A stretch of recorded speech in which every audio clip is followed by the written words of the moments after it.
Well, thank you for joining us on this Friday morning. I'm Paul Goodlow. And I'm Jen Carfagno. So today's show, we are chatting about March, a month for the record books. And we're going to talk about all of the records that have already fallen in the month of March and even some more that are yet to come as we take a look at a lot of heat to talk about in the West, Paul. Yeah, plenty of record heat there. Also some record cold, record snow, you name it, we've got it. In fact, all right, thanks. That is Reynolds Wolf right now in Moore, Oklahoma, and Moore certainly, unfortunately, not a stranger to tornadoes. No, I mean, you have to be resilient when you see the kind of history we have with tornadoes. And just going back to the past 16 years in Moore, Oklahoma, and you see the different and strong and powerful tornadoes that have affected us here. Of course, the 1999 F5 in 2003. We had the F4. We had another F4 in 2010, 2013 in EF5, and then, of course, this year, preliminary in EF1. It's hard to believe it's just an EF1 looking at some of that damage. Well, they are still going to reassess because it's the preliminary rating. Yeah, that is quite a bit of damage there. Now, when we look at March, you know, as a whole, it's usually a pretty active month, right? But not March 2015. Look at some of these numbers just for Oklahoma alone.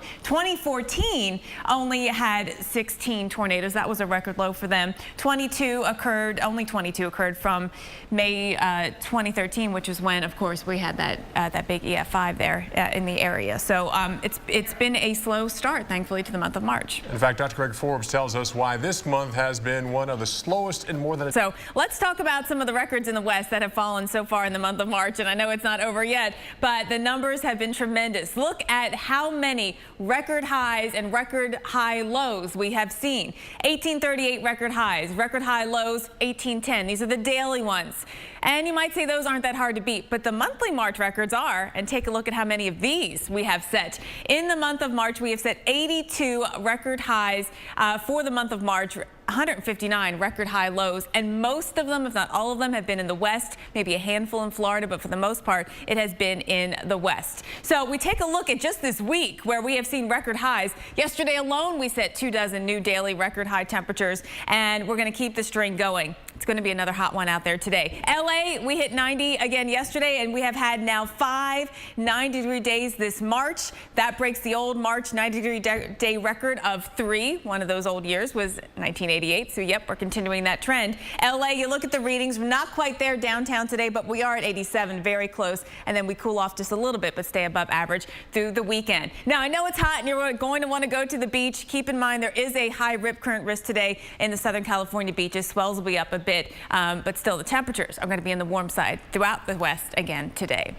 So drinking water, let alone agriculture, it's a big issue out towards the West. And we're just minutes away actually from talking to someone about the snowpack in the West. But look at all these records that we were talking about the month of March. This show today is all about March and the records and the amount and the breadth of the records that have been set already. And it keeps going on and on and on. Thanks for joining us for this half hour with us on Live. I'm Paul Goodlow along with Jen Carfagno. And again, the heat and even the record cold and snow continue to be our top stories. All right, so we're going to see big contrast already this weekend and more records. All right, Greg, thank you.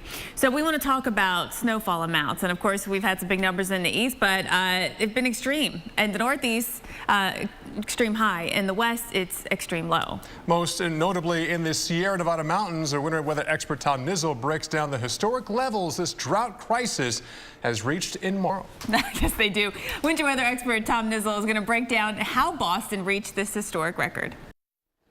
And nobody knows snow on the weekend like Boston either. I tell you what, doesn't it always happen on the weekend? What, I think 10 straight weekends you've had snow at least one day during the weekend. And tomorrow, here we go. We don't disappoint. You might wake up, oh, hey, it's not snowing.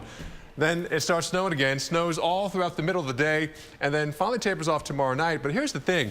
It's going to look bad at times, but it's not going to stick to the roads. We've had way too much warmth the last couple of weeks. It's March. It is really hard for March snow to stick around, but you've done it in Boston this March. So, right, at this point, you're saying anything goes. A little rain out there right now as we see some showers back behind the front. It's a lot different today than yesterday on the East Coast now that that front is through. Also, the cold air is coming in. So, Buffalo, more snow for you this year. But, hey, any of the New England Northeast ski resorts, you got to love that. I was just at Sunday River last weekend, and they got record amount of snow for this time of the year. They'll see more snow there, so great for spring breakers and You skiing. always carry the ski flag for sure, Paul.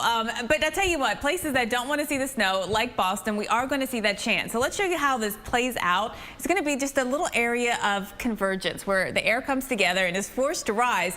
And sometimes this happens, Paul, where we get these pretty big snowfall rates. So you might pick up a quick 1, 2, maybe 3 inches, and it'll stick for a moment anyway when that happens. But again, hard to really get a lot of accumulating snow here. So generally 1 to 3, a lot of this melting as it falls, as it hits the roadways, it'll melt. But on top of your car, the grassy surfaces, it'll start picking up there. All right, so is that it, Boston, you're asking? And everyone in the New England area is asking the same question. Yes, for the weekend, but then after that, we've got another chance of rain mixing with snow on Wednesday. To get the snow out of here for opening day, April 13th for the Red Sox. All right, so let's talk about March. Will the temperature roller coaster continue into April, or is this